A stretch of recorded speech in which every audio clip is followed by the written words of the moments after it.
नमस्ते गाइस, म आज घुम्न जान लागिरहेको छु। आज चाहिँ यसो चिसो हावा खानु पर्यो भनेर अलिकति रुखपात भएको पार्कतिर जानु पर्यो।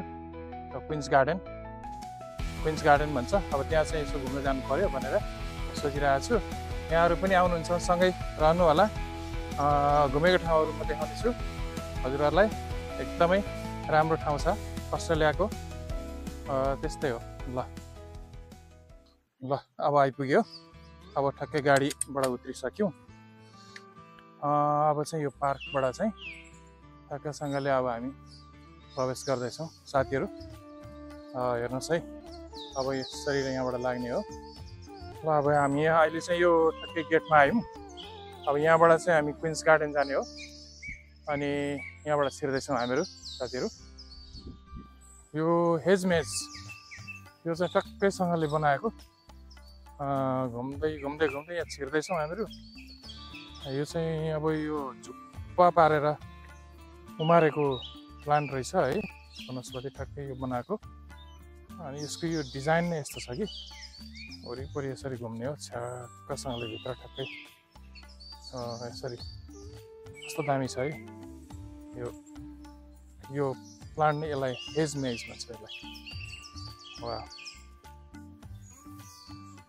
यस्तो राम्रो छ। घुम्दै छिर्नुपर्ने हुन्छ। यो फुलहरू चाहिँ रोज फुलहरू हो, गुलाब है। विभिन्न किसिमको फुलहरू पाइन्छ यो पार्कमा। अनि यहाँ चाहिँ फुल रोज छ धेरै।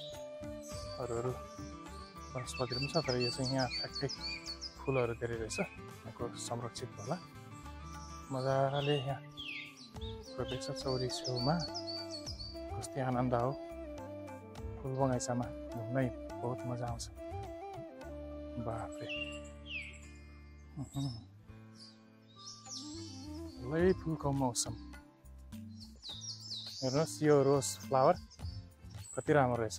बास्ना पनि मिठो आउँछ जस्तो। वाह, कस्तो दामी, क्या दामी। जिन्दगी पनि यस्तै त होला नि हो, फुलेर झर्ने हो है। फुल्दा चाहिँ कति दामी छ त हो, कति राम्रो।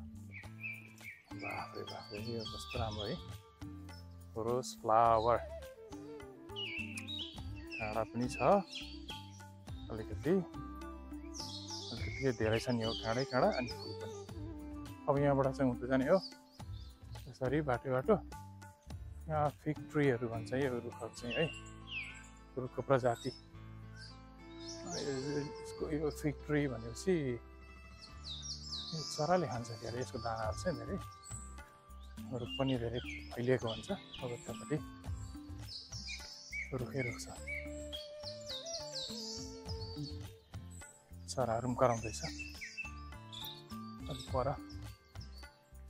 कति आनन्द छ, शीतल छ, कुनै हल्ला छैन, भिडभाड छैन। बहुत प्राकृतिक आनन्द आउँछ। मान्छेहरू यसो मानसिक रूपमा पनि स्वस्थ रहनलाई प्रकृतिको नजिक हुन आवश्यक छ। विकास भनेको चाहिँ एउटा पक्षलाई मात्रै समेट्दो रहेछ, हरेक पक्षलाई समेट्नु पर्ने रहेछ। विकास भनेपछि बाटोघाटो संरचना बनाउने मात्रै होइन कि वन जङ्गल प्रकृतिको पनि आवश्यकता पर्दो रहेछ मानव जातिलाई। यहाँ रुखै रुख छ। अब चराहरू कराउँदैछ वरिपरि।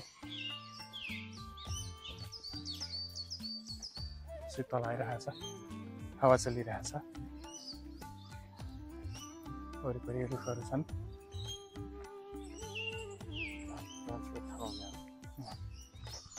अब योबाट चाहिँ हामी टनेलबाट छिर्दैछौँ।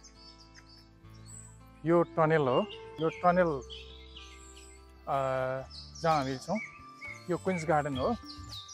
र यो चाहिँ सबैभन्दा पुरानो पनि हो टाउन्सभिलको बोटानिकल गार्डन। तपाईँको यो 150 वर्ष पुरानो हो। सम्पदा सूचीमा पनि छ यो। खास गरिकन चाहिँ यो गार्डन चाहिँ पहिला अस्ट्रेलियाभन्दा बाहिरको देशहरूबाट ल्याएको वनस्पतिहरू चाहिँ परीक्षणको रूपमा यो टिक्छ कि टिक्दैन, फैलिन्छ कि फैलिँदैन भनेर, अथवा जाग्छ कि जाग्दैन यहाँनिर भन्ने किसिमले चाहिँ यसलाई चाहिँ ट्रायलको रूपमा प्रयोग गरिएको गार्डन रहेछ। र पुरानो गार्डन हो यो। त्यहाँदेखि उता चाहिँ क्याक्टसहरू पनि पाइन्छ। यो मरुभूमिमा हुने वनस्पति हो, हजुरहरूलाई थाहा छ क्याक्टस। अनि मसिनो मसिनो वनस्पतिहरू, चरा पनि पालेको छ कि यहाँ पर्तिर चाहिँ चराको यो चाहिँ चराहरू त छँदै नै छ, वरिपरि चरा राख्ने ठाउँ पनि बनाएको छ यहाँनिर। यो आइभरी हो, यसलाई आइभरी भन्छ। यो आइभरीमा चाहिँ चराहरू राखेको छ कि यो मान्छेहरूलाई हेर्नका लागि। अनि यहाँ विभिन्न प्रकारको चराहरू, विशेष गरी कोकोटु भन्छ, यो अस्ट्रेलियाको एउटा नेटिभ बर्ड हो। अनि लरेकिड्स, ढुक्कुर, अनि मसिनो चराहरू छ, फिन्चेस भन्छ। यो चाहिँ यहाँनिर देखाउन मान्छेहरूलाई आउँदाखेरि यसो हेर्छन्, त्यसको लागि राखेको हो। अनि यो कोकोटु चाहिँ अलिक साह्रो कराउँछ क्या। अरू चाहिँ लरेकिड्स हो। यस्तो छ यहाँ, यो मान्छेहरूलाई एकदम यो मनोरञ्जनका लागि राखेको हो। अब यहाँदेखि चट्ट हामी जान्छौँ। Sorry, bye bye कोकोटु।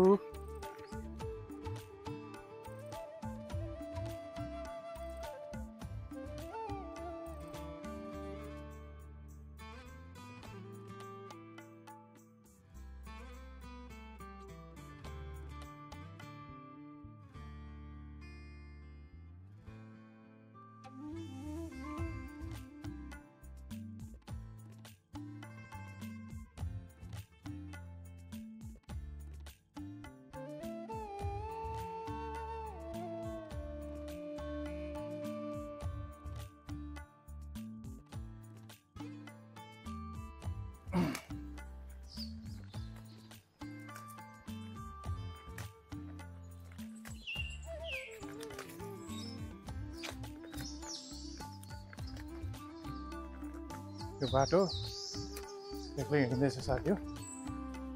अब निकै लामो हिँड्यो कि अब चाहिँ पुग्न लाग्यो जस्तो लागेको छ। यो मजा छ कि अब के हुने हो होइन, सिधा छ बाटो, जङ्गलको बाटो भन्नु जस्तै हो यो। अब पार्कको बाटो पऱ्यो होइन, रुखपातहरू टन्नै छ। अनि पनि हिँड्न चाहिँ सकिन्छ कि, किनभने त्यस्तै बनाइदिएको छ बाटो पनि सजिलो। गजब छ बेला बेला रमाइलो, हिँड्नु पनि पऱ्यो नि। ल अब हामीले बल्ल सिधाइसक्यौँ घुमेर प्रिन्स गार्डन। गाइस धन्यवाद सबैलाई। हजुरहरूलाई कस्तो लाग्यो, मन परेमा सब्सक्राइब पनि गरिदिनु होला। बाई।